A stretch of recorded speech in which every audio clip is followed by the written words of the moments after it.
Hi there, welcome to my survival guide where I show you how to survive Minecraft. Now my name is Wiredestroyer and today we're going to be working on a skeleton spawner farm. We are also going to be working on an exterior for the farm by using the very same blocks from the farm itself. Now every Minecraft world has multiple monster spawner blocks which you can find generating in monster rooms, mine shafts, strongholds, the nether fortress, bastion remnant, and sometimes, very rarely, inside a mansion. Now if you take a close look at a monster spawner, you'll notice that inside there will be a spinning mob indicating what type of monster spawner that is. And in one of the previous episodes we found a skeleton spawner. And what this means is that a mob will spawn if a player is within 16 blocks from this spawner. And if it is, particle's gonna light up, which means the spawner is active and will actively start spawning mobs. However, you'll notice nothing's spawning right now, even though I'm right next to it. That's because it needs a light level of 0 to work. So if I was to get rid of these, oh, there we go. We got one.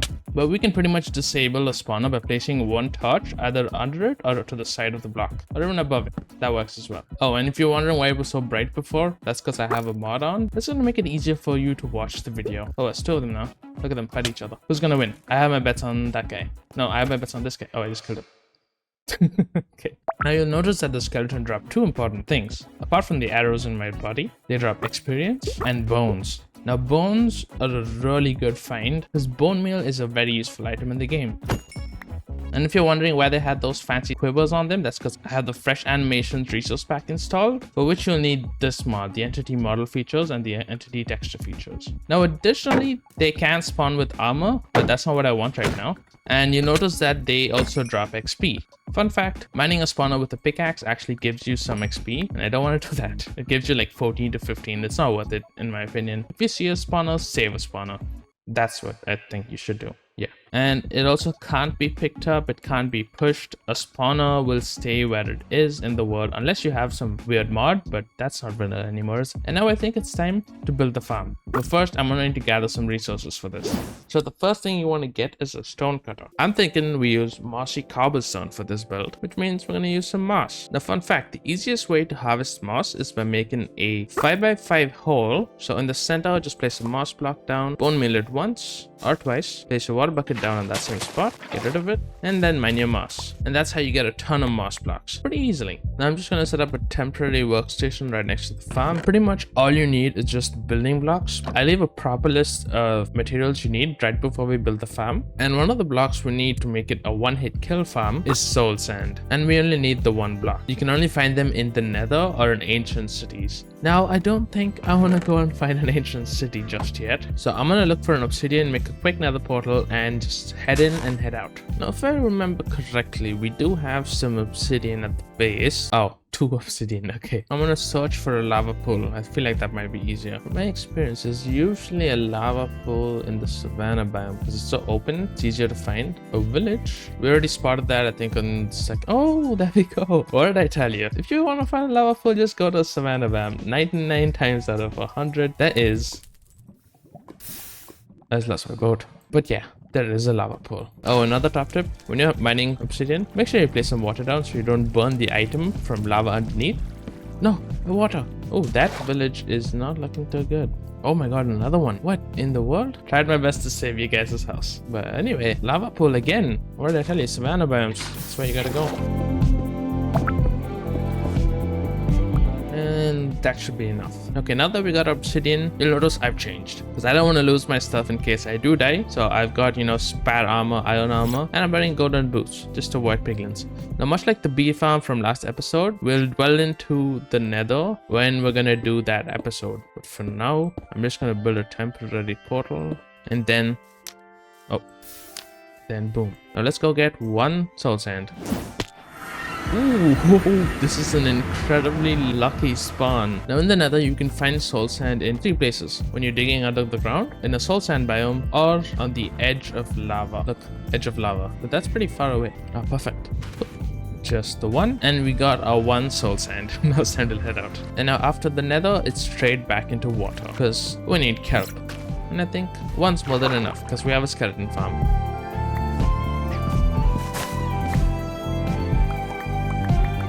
Aha!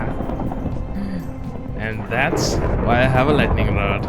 So I pretty much gathered every single block I own Now I'm going to turn this into the materials we need for today's build. And there you go. As you can see, I've got a collection system, the killing system. We needed a bunch of slabs for the design I've got in mind. And you'll notice I've got some amethyst shards as well as some glass. That's because I went mining for sand. And if you'll remember this amethyst geode, that's literally right below the farm. Yeah, that got me exactly 3 stacks of amethyst shards, which is pretty cool. And the reason I wanted amethyst and glass is because I don't have silk touch. With these two, we can actually make tinted glass. That's good enough for now. Now, the best thing about tinted glass is you can place it down, then you can break it with your fist, and the glass block actually drops. It doesn't break into nothingness like glass usually does. Now, we're gonna need this because tinted glass actually has the property of blocking light, which is essential if you want to make a mob farm. Now, to begin building the farm, stand near your spawner and dig 4 blocks out in each direction. So that's 1, 2, 3, 4. 1, 2, 3, 4. So it should end up looking something like this. 4 blocks up, 4 blocks down. Basically 4 blocks in every direction. Now why 4 blocks? That's because the skeleton or any mob from a master spawner can only spawn 4 blocks from the center block. However, we'll have to dig 2 more blocks down if we want this farm to work as efficiently as we possibly can. Skeletons are about 2 blocks tall, and we've got to get them out of this bounding box. So we basically have to get the skeleton down to this level. And once they're down at this level, we just have to move them somewhere else to kill them.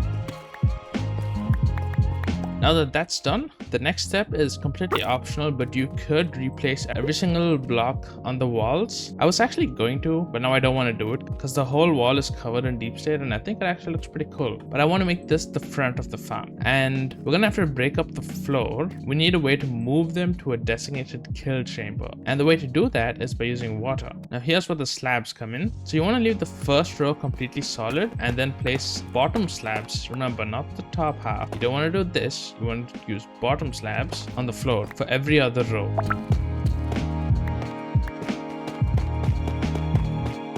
Now keep in mind that the first row can either be a solid block or you can use a top slab.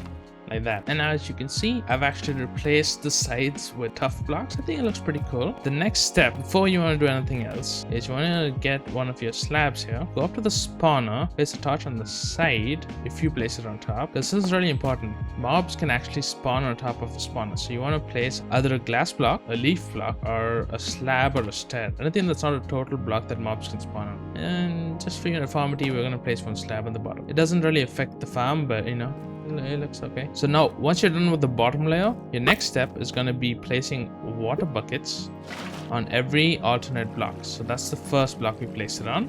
Skip 1 block and place it on the next one. That's going to create an infinite water source in the middle block. Just repeat. So we have a water source here, we add one to the other side, skipping one, that makes an infinite water source, and just do this till it reaches the very end. Gonna create the flow of water. This is how we're gonna get our mobs to move from there to a singular point. Now from here, you want to do the same thing. You want to break these slabs. We're gonna make this a full block, so we can place a top half slab there, and then place bottom half slabs going down all the way. Now, if you place your water bucket right now, you should see that it goes right up to the very end. Now, if I had more slabs, I would stop right about here, and we want this water stream to keep moving. So water flows for a length of 8 blocks on a flat surface, and if you want it to flow even further down, you got to break the last block it's on. That is the 8th block. That's going to push the water all the way this side, and this is where we're going to send our skeletons to their demise. If you're wondering why I have slabs here, it's because people generally use ice to move mobs, but I don't have access to ice yet, and slabs are a good way because you actually move faster when you're on a slab with water. It's just something I figured out from the game. It's wonky, but it works. Right, from here on out, you need to break 3 blocks like so, and on the edge of this wall, or you could place it on the other side, it doesn't matter. You're gonna place 3 signs down. Okay, now where the signs are, you want to dig 1 block inside. So this is where you're gonna place a bubble waiter, which is gonna send the skeletons up above the farm so that they can get fall damage and die. Now once you've done that, under the block where the signs are, I'm gonna break that and place a wall down. Now a wall is an interesting block, so that it actually raises you. It kind of acts like a half slab in a way if you try to walk on top of it. Now, this is going to be crucial in getting the mobs into the bubble waiter. And on this block right here, you want to place your soul sand down. Now what the soul sand is going to do is it's going to make a bubble column. As you can see, It's trying to push me up. Now this next step actually involves creating your kill chamber.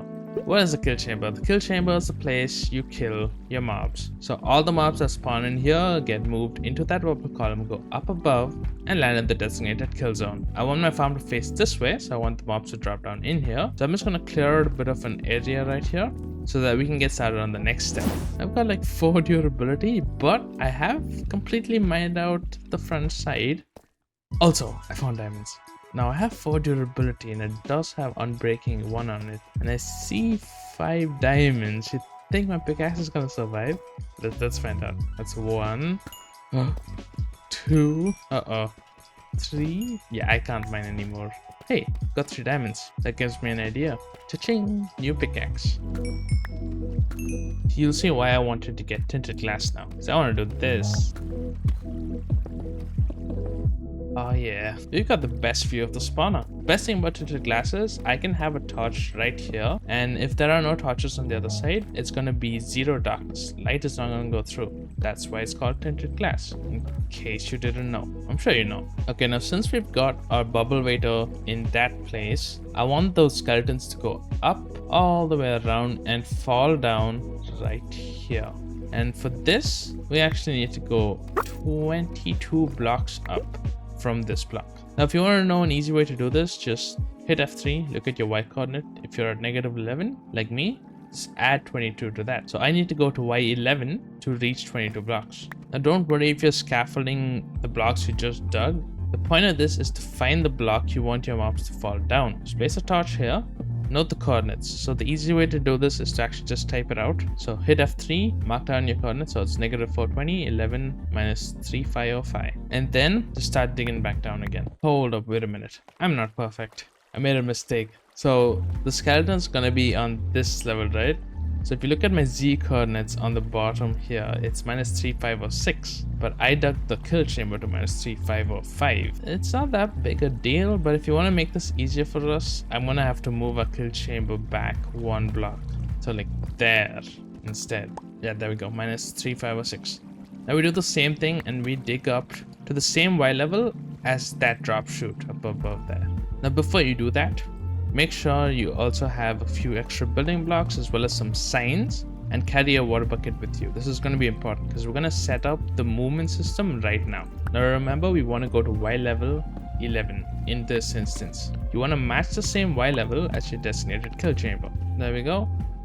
Now all we need to do is just dig in a straight line, and I'm pretty sure we're going to find our torch somewhere right about now. Bingo. Perfect. Okay, now that we're here, important step. Place a sign on this block and on this block, over here, over here, over here, over here. And then place another sign on top here. Now I might die here, I just realized. Unless, aha, let me get rid of this water bucket for just a second. Let's place a torch there for reference. The way you came up, where the soul sand is, I'm going to place a water bucket above the first sign. I'm just going to name this water bucket above here and water bucket below. However, we might drown doing this in the process. So I suggest you get rid of the water bucket, right? Start digging down all the way. And once you're down to soul sand level, go to the other side. Climb back up. Get rid of the first water bucket again. You place water below the first sign. And you place water above the first sign. And now you go back down. Get your 1 kelp and your bone meal. This is going to be the easiest part. So you'll see that the water's flowed all the way down. Now flowing water actually doesn't activate a bubble column. If you want a bubble column to work, you need every single block to be a source block. Now kelp is one of those magical blocks in the game that turns flowing water into a full water source. And an easier way for us to do this is just to place kelp on soul sand. Now once it stops growing, I'm actually trying to click on it. It won't take any more bone meal. That's because the kelp has grown all the way to the first sign. Now all we need to do is break this, and that should instantly activate the bubble column. There we go. Alright, we need to test this out. And the easiest way to do that is to... Ah, look, kelp. There we go, it actually works. But just to make sure, place a water bucket down at the kill chamber and test it yourself. Woohoo! So we're gonna come up here, we're gonna take a little stroll, and we're gonna fall and survive. Sweet. Alright, so that's what the skeletons are gonna die now. So now that that's done, it's time for the official test of this farm. No, I don't want to jump down. No. Ah, there we go. Alright, once I break this torch, everything should start working. There we go. There we go. Haha. Let's wait for it. Close it up. Oh, okay, now that we close that up, we can get rid of this. We don't need this anymore. And you can see that the skeletons are going to try to push back against the current, but that's why we've got this wall here. So the wall's going to bump the skeleton up, and other skeletons are going to push this skeleton into the main bubble column. They're going to go all the way up. They're going to take a little stroll and then bloop, fall down right in front of us. And if my calculations were correct, they should be one hit. Oh, this is always worth it. Look at that XP. Oh my god, this is gonna be so good for us. That is perfect. Oh, I'm so happy right now. It's actually 3 a.m. in the morning, by the way.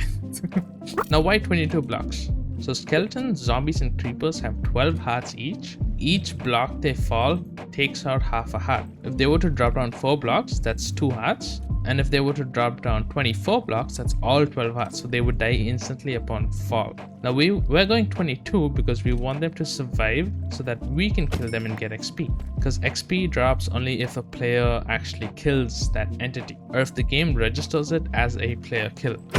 Right, now that you've got your kill chamber, your farm's working perfectly, you'll notice when I start killing these guys, it's gonna start dropping a lot of stuff. And we need to collect those things. You can't just let them despawn. Place a half slab on top here, and on the block where the skeletons fall, you want to place a campfire. Not like that. And put it out. And then dig underneath the campfire, place a double chest in front, then place a hopper going into that chest. Now that's going to be a basic storage. If you want to expand this, all you have to do is just dig down some more.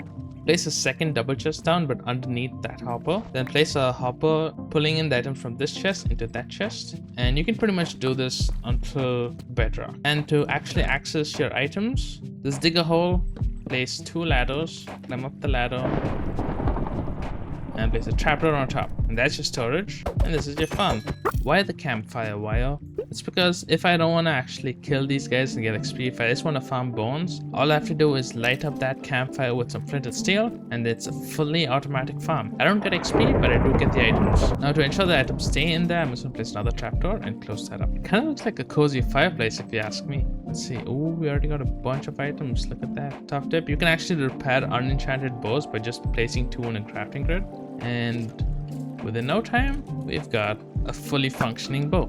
Let's turn this off and get some XP. We're already at level 32. This is amazing. Now the next step is going to be interior decorating. Sticking with the theme of skeletons and skulls, I think it's time to put a little bit of a twist on this place. And the twist is, I hurt my eye.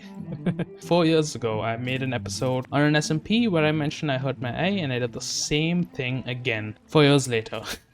The same eye as well. My dog hit me basically. I'm all good now, but the scar on my face shows true to itself. And in other words, we have completed the cove. Yes, that's right. I went with a secret hidden pirate bar theme where Herobrine is our bartender. Yeah, just serving some grog, and the grog costs 1 gold. As you can see, I've done a lot of detailing here, especially with these heads. The way to get them is you gotta have a mod installed where the player drops their heads, and that is precisely what I've done. I've just reskinned myself, killed myself a bunch of times, dropped the head. It was a lot. Like here's a screenshot of just getting a few heads for the skeleton skulls. Now, as you can see, I've installed dispensers here, so they'll automatically turn off, so we can get some XP, like so, and then we can turn it back on, because we got a printed seal in there. But before that, let's go through a proper tour of what we did in the interior. So first things first, you notice that we've got a hole here. I moved all my stuff outside. You can actually use lichen instead of signs. This actually provides a little bit of light as well as it blocks water from falling down. And if you avoid placing lichen on one of the blocks right below the end, you actually fall through the water, negating all fall damage, and you land scot-free, no damage taken. Then I got double trapdoors here to ensure that no mobs sneak up on me. I got a little chest here, you know, fancy chest with a few things. That's a head. A chest here, another bed where I can sleep. And as you walk into the cove, on the side here we've got a hanging sign that says the bar's name, and now we're gonna actually turn off our full brightness mode so we can get the real ambience of this place. Oh, that looks really good. Now from on the side here, we see we've got a little bit of a, I don't know, just a random decoration of an armor stand with skeleton skull. And over here, I tried getting the crossbones pattern, but apparently we need wither skeleton skulls for that, and I don't have any right now. We're just on episode 5 or 6 of the survival guide, so that's gonna take some time. We'll replace these once we get them. But for now, I think those work. On this side, we have one of our treasure maps we found in the early episodes with a little cryptic message and a globe, so oncoming visitors can, you know, just see if they want to get that treasure. We got 2 of the coolest paintings that fit the theme of our build here, the skeleton on fire and the skeleton smelling some roses. Got some extra chests here to add to the ambience. We got a boat there because pirates use boats, and I've added a crystal skull over there.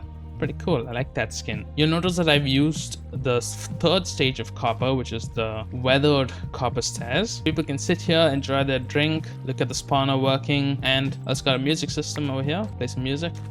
Now, admittedly, that's the only music disc I have, which is kind of creepy, but we'll get good music discs soon. And these armor stands, I just placed them down and pushed these stairs into them because armor stands are an entity. So if you hit F3 plus B, you notice they have a hitbox, which means they can go through solid or transparent blocks. And I've moved a collection system to the side over here, and you'll notice that the farm has been working pretty darn well. We're almost full of storage, by the way. Got a couple of enchanted bows, enchanted armor, and glowing sacks. Now glow squid can actually spawn inside dark areas, so we may get a few glowing sacks from time to time. And on this side of the farm, we've got the main bar. We can sit in the bar stool, enjoy a cup of grog, eat some puffer fish. Oh yeah, I've got a clock, some extra drinks, keg barrel that, you know, the bartender uses to get some grog or beer. And you notice over here, I've added a cool feature. I placed a banner inside an item frame and hit the item frame, so it kind of looks like that treasure chest is just locked by the barkeeper. Extra barrels sync with the faucet, and I've also added some glow lichen here just to add to the crustiness of the place. I don't know. And I went more natural with the roof by using moss on the roof. Grew a bunch of glowberries so you can add some light to the top of the roof. And I think somewhere over here, aha, there we are. I hit some glowstone. Now this glowstone I actually got from trading with a villager in one of the previous episodes. I didn't actually show that, but that's one of the ways you can get them. Now, so yeah, I've hidden a cute hermit crab. It's just because, you know, why not? We're going with the pirate theme anyway, you know. I got the sand on the floor and everything. You'll notice here, I am wanted, dead or alive, 100 gold pieces. Now, I probably shouldn't stay in this farm because I'm wanted for killing skeletons, and I'm surrounded by skeletons. To add to the, like, I don't know what the right word is. Is it scumminess, crustiness? This general, like, you know, wear and tear, oxidization and moss growth. That's what I've done here. I've added some cracked bricks, some mossy stone bricks. It's gonna add a lot more to the place than just plain old stone bricks. It's gonna look too clean and fresh and new. But we want this to be an old secret underground hidden hideout. Now the back here, we've got our storage for grog, but in reality, it's actually going to be the main storage we use for hiding our items, for putting the bones inside, and for putting arrows here, because we want to get a lot of these, because we are almost full. Yeah, look at that, literally perfect timing. Yeah, let's store some of these right now. Miscellaneous has gone in there. This is insane. We have 3 barrels full of arrows plus some more. 2 whole barrels of bones, including 9 stacks almost. That's a lot. But just standing here building this farm, I've already got more than I ever need. But we do need XP. And also, yeah, my tools are close to dying, so this is a good opportunity to focus on enchanting next episode, because now we've got experience through this farm. Oh, I totally forgot. Look at this. I found a diamond studded skeleton, a skeleton with diamond armor. Isn't that insane? I didn't know that was a thing. I know I'm supposed to be a guide here, but there are some things I don't know, and you know, that's just okay. That's the entire tour, and you'll notice one last thing, I've left a door here. Now this door actually connects to the mine shaft tunnel that we have. So right down here we've got the amethyst farm. Oh, top tip, you can actually use trapdoors to place ladders, but don't open the trapdoor because then the ladder's going to break. We've done a lot this episode. I'm actually proud of you for watching and for myself for building it.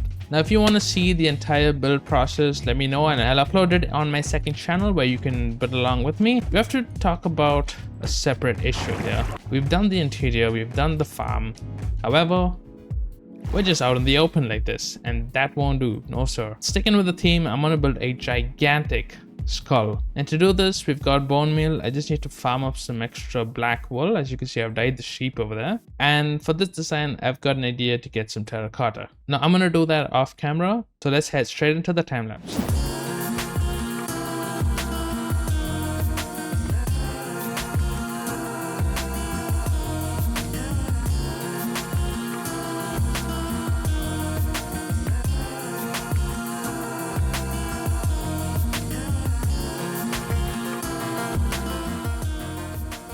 This is gonna blow the skin off your skull. And I'm using a skull pun because the entire build was made out of the bones we got from the farm.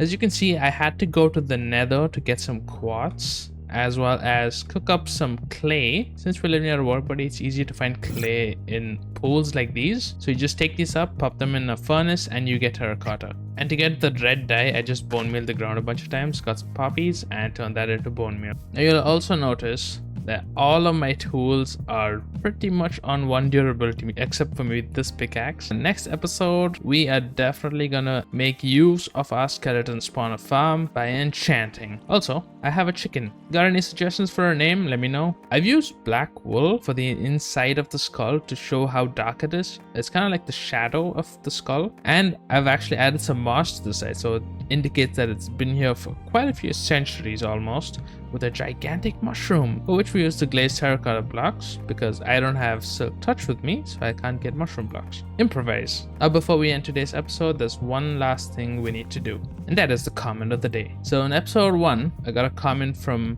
Nihoniel Palumberit 648. What they said was, keep the good work. I know that you're gonna be success in YouTube industry. You make Minecraft videos, or should I say Minecraft guide for those who are new to the game. Exactly. Keep up the good work. Thank you. Ow. I've also done the comment of the day for the next few episodes. So episode 2 is by Mike. Hi Mike. Crappy is crappity crap. Well said, Mike. And episode 3, I searched for unethical Minecraft farms because I got too bored and this video showed up. Seems about right. This is by VasiliD8578. Episode 4, Babe, Wake Up, Wiredestroyer Drop by TMax0. And episode 5, That is a Great and Unique House by the Desolator13. Now we're gonna do this every episode. I just wanted to rush through episodes 1 through 5 because it's the first episode where I'm actually reading the comments. But with that, leave a comment for next episode. And until then, I'm just gonna keep banging this pot.